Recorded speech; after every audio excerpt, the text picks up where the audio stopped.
Hi everybody, I'm Adam Del Monte and welcome to my YouTube channel. If you're already a subscriber, then obviously you got this message, and for anybody new, I invite you to join the family and subscribe, and you'll be privy to some great content and lots of tips, ideas, tidbits of music, musical philosophy, ideas on improvisation, on composition. Basically, I'll be sharing all those things with you on a regular basis from now on.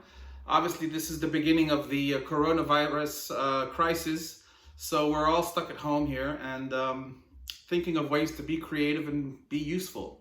So I'm doing my part by on a once or twice a week basis, I'll be creating videos here, and hopefully will keep you inspired and motivated to practice and to improve despite the terrible disaster that's happening around the world.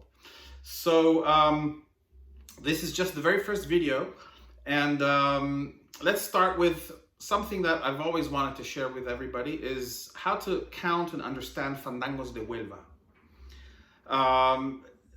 When you ask a flamenco to say, hey, how do you count fandangos? And they'll just say 1, 2, 3, 1, 2, 3, 1, 2, 3, 1, 2, 3. Okay. I mean, that's correct. That's all true. But I feel there's a way that is a little bit more clear and draws on already existing knowledge that we have. So, for example, if you already play Soleá and Bulería and Alegrías and Soleá por Bulería, I invite you to think about fandangos in the following manner. I'm going to count and play, and then I'll break it down and slowly explain it a little bit with more clarity. 12, 1, 2, 3, 4, 5, 6, 7, 8, 9, 10, 11. That's the basic compás.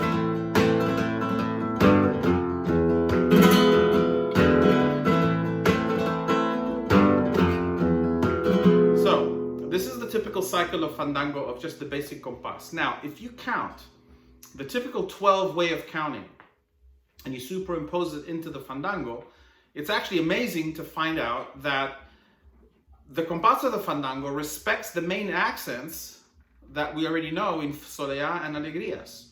So we have 12, 1, 2, 3, 4, 5, 6, 7, 8, 9, 10, 11, 12, 1, 2, 3, 4, 6, 7, 8, 9, 10, 11, 12, 1, 2, 3. So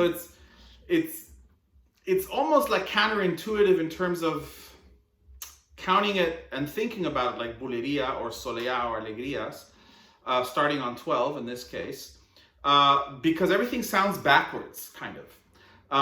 But as you can see, the main accents really respect the existing structure of accents on 3, 6, 8, 10, and 12, which is the first thing we learn when we do Soleá. What amazes me is how this very same pattern, even though it sounds very different, the whole feel and the groove and the way everything unfolds sounds completely different to Soleá, Alegría, Bulería, yet it still respects and maintains the structure of the 12 count with the accents on 3, 6, 8, 10, and 12. So I just find that to be really, really curious. I also believe that thinking of it in this way is much more secure in terms of when you're composing or improvising, to actually maintain the compás structure. Because, for example, we have a thing in the Fandango which is like a remate, a conclusion after the cante, which goes like this. 12, 1, 2, 3, 4, 5, 6, 7, 8, 9.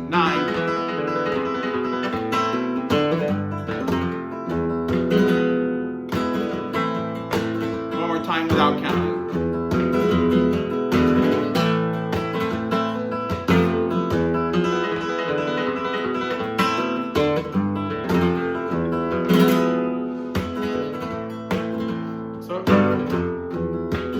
So this particular phrase here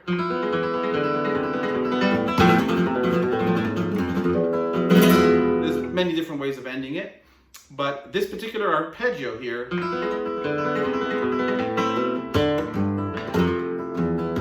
is one one of those classic signature phrases that happen in Fandango, but the trick is to know where to put it. So where to put it would be exactly on the 9 in a compás. So when you count, because if you go 1, 2, 3, 1, 2, 3, it's sort of all kind of similar and fuzzy.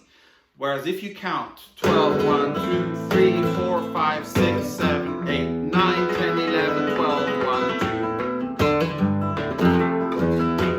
And then 10. The remate here also falls on the 10, which is the end of the soleá, alegría, bulería, etc. So as you can see, the Fandangos really does follow the pattern that we're already familiar with. But again, because it sounds different, we have to sort of adjust our expectation and our anticipation of where the phrase is going, how the phrase is going to resolve. But from a purely numbers perspective, a purely mathematical perspective, it fits in perfectly with the already existing pattern that we're all familiar with. Those of us who play, of course, flamenco on some rudimentary level.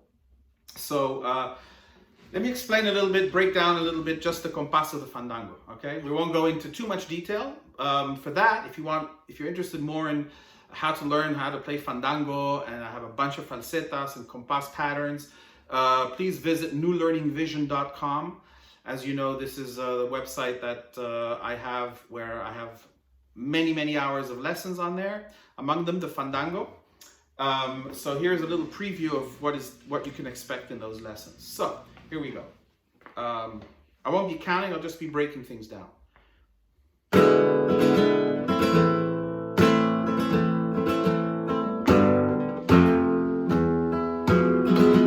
That's one compás. Okay? So we have the first golpe is with a thumb and thumb down and a golpe at the same time. And then we're using this rasgueado of I and A. It's a 3 hit rasgueado using only 2 fingers. But the way I'm playing it also has sort of a galloping kind of feel to it. So many times, most of the time, we use rasgueados in very even ways. Right? Even this very same rasgueado, it's triplets, but it's very even. But in both tangos and in Fandango, we have a way of using it which is sort of like an uneven galloping feel. So it's...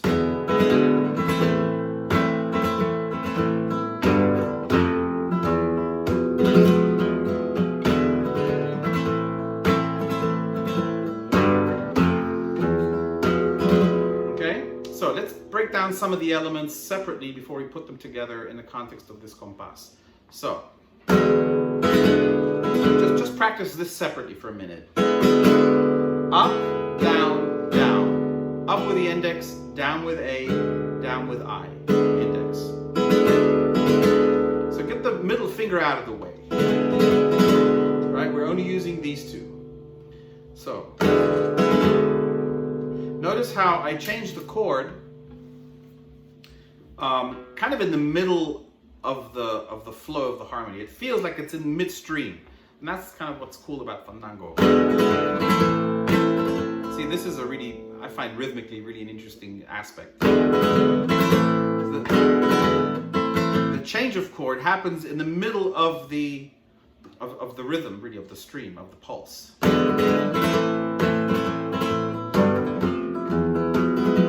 So let's again just go up, down, down. Just practice that for a while before you try and put all this together. If you're a total beginner, of course. So here's where you change the chord. And then here is a firm beat. 12, 1, 2, 3. So here the 3, as predicted, is a strong accent, just like in the other forms. 12, 1, 2, 3, 4, 5. So then you have 2 more rounds of those rasgueados.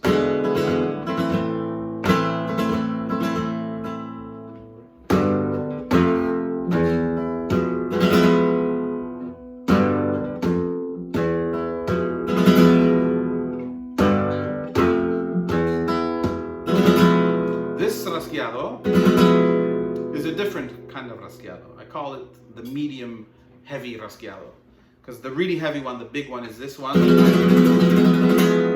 It's not that. This is, it sounds almost like that, but it's a little lighter. How it goes is thumb up, A finger down, I finger down. Thumb up, A finger down, I finger down, thumb up, so on.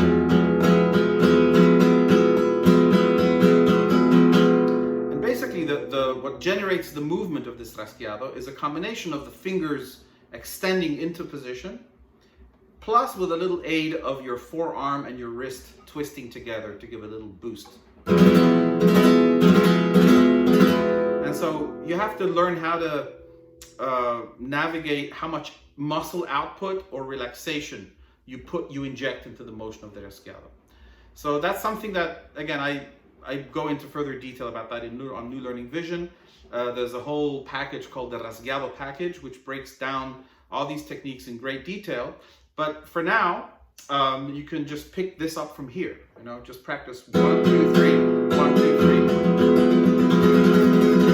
And yes, it'll take you more than a day or two to get this happening. So be patient. You have plenty of time. You're all stuck at home. So.